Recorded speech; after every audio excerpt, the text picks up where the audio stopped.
Cho! Yun. Inopen para kay Mr. Rapidot.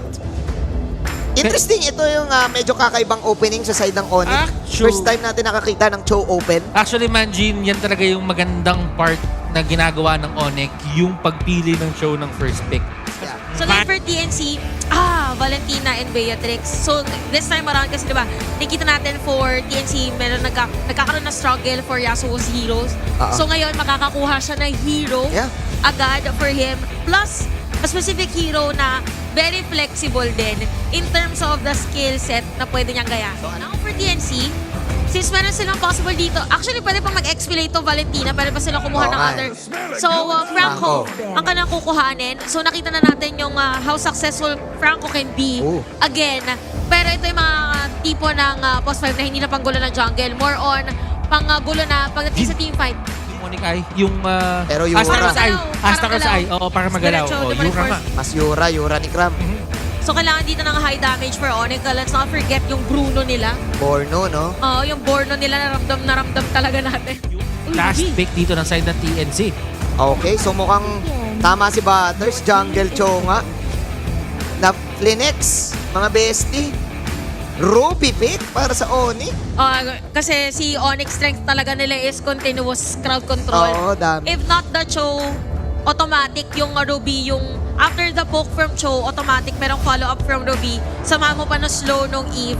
So para dito sa TNC, yes, they have Beatrix. Ito yung pinaka-damager nila. Pero kailangan nila dito nasasabay against the rotation of Onyx na magalaw na jungler.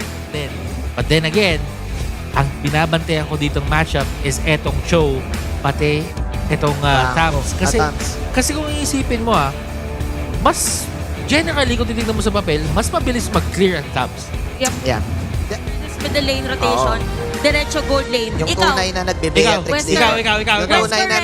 Yung tunay na nagbe-Beatrix na tinatalo si Butters madalas dito. Ang sagot dyan, hindi ka feeling ko negative ka sa shotgun kasi lalapit ka sa Cho eh. Tingnan mo kung paano gumalaw dito si SDCYZ. And as we've talked about, mas mabilis pa rin mag-clear ang isang Tams. Yeah, mabilis talaga nagagamit yung sides. Gusto ko dito na nagkainitan agad doon sa Lito Wanderer. Pero ito yung classic Bentings. Ayun na nga yung Benttips.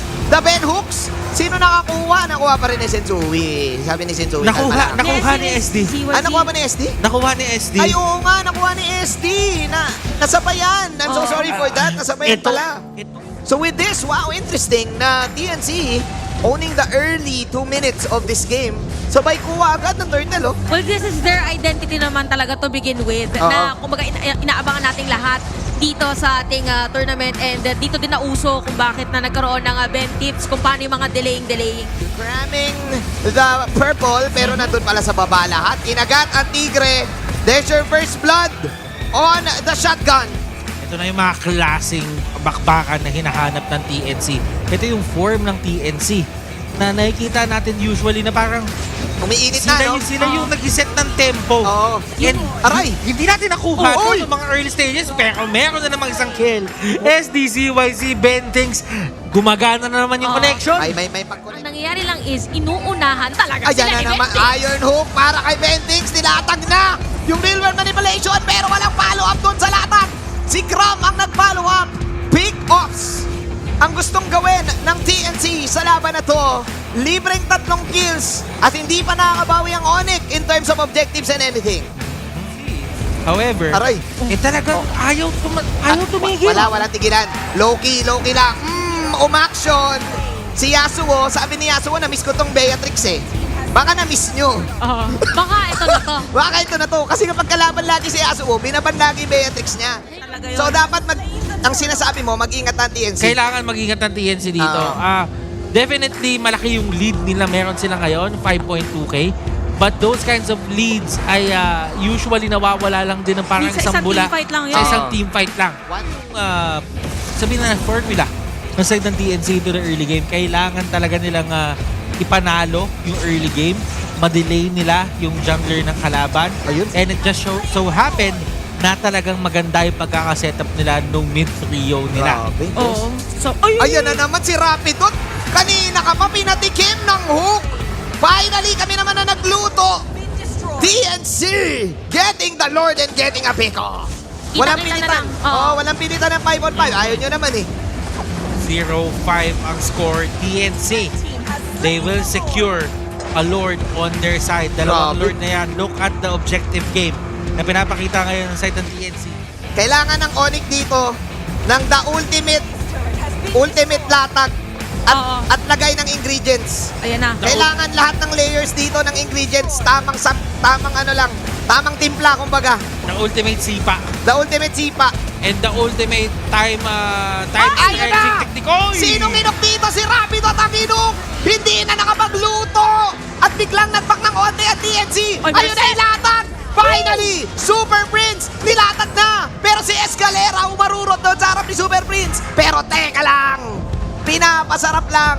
Napitas si Rapidot pero napitas din si Yasuo. Si Yasuo na dead. So tingnan na. Ay, yun na nga. Double kill. Ay, naku. At eto na nga Aray ko po. natin. Aray ko po. The possible rubber band unti-unting bumabalik ngayon sa side ng TNC. Oo. Don't get us wrong though, lamang pa rin dito ang side ng TNC. Pero kailangan nila maging mindful sa mga susunod nilang step. Players ng TNC nandun sa may upper part ng inhibitor turret. Dito tayo magkakakitaan. Knowing that we have the Lord objective. But Bigay. Bigay. Oo. And that is going to be the Lord taken by the side of TNC. Last and final steps para ma-secure ang game number 1. Yeah.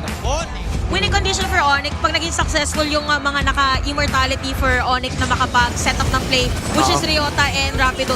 Ayun na. Yung Renner snipe doon sa tower.